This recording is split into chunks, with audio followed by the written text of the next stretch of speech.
Statybos yra Weber, plytelių klijai, hidroizoliacija, fasadų apdailos medžiagos, mūro ir cemento mišiniai, glaistas ir tinkas, betonas, grindų lyginamieji mišiniai. Daugiau informacijos Weber LT. Teisingi įrankiai teisingam darbui. Taigi jūsų mišinys yra paruoštas. Ko gali dar prireikti geram plytelių klojėjui? Būtina pažymėti, jog jam reikia tinkamų įrankių. Klojimui naudojamos įvairios statybinės šukos ir statybinės mentelės. Skirtingi įrankiai naudojami skirtingo storio klijų sluoksniui padengti. Statybinių šukų dantukai gali būti 4 iš 4 iš 4 mm. Jos naudojamos mažoms plytelėms kloti. Didelių plytelių klojimui dantukų diametras gali būti 20 iš 8 mm. Briaunom ant klijuojamo paviršiaus išgauti ir naudojamos šukos. Ant šio paviršiaus plytelė uždedama ir prispaudžiama.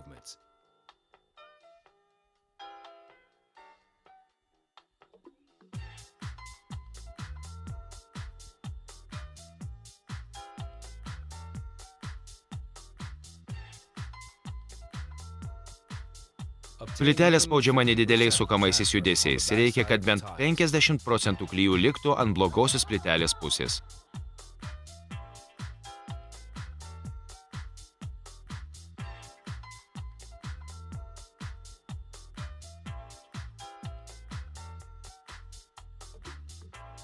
Naudokite guminį plaktuką, užbaigiant darbą. Tai užtikrins tolygų medžiagos pasiskirstimą ir sukibimą reikiamoje plokštumoje.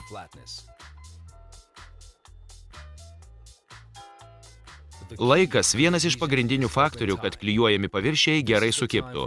Tai yra laikas, per kurį klijai būna lipnus ir prilimpa prie blogosios plytelių pusės. Plytelių sukibimo su paviršiumi laikas gali būti nuo 20 iki 30 minučių, priklausomai nuo produkto ir nuo atmosferos sąlygų. Pažiūrėkime, kas nutinka klijams po stiklu. Sukibimas priklauso nuo teisingų statybinių šukų briaunų, medžiagos pasiskirstimo ir plytelės prispaudimo. Jei jūs klijuojate plyteles po ilgesnio laiko, nei nustatyta, yra rizika, kad plytelė atsiklijuos, nes mišinys bus praradęs dalį savo reikiamų savybių.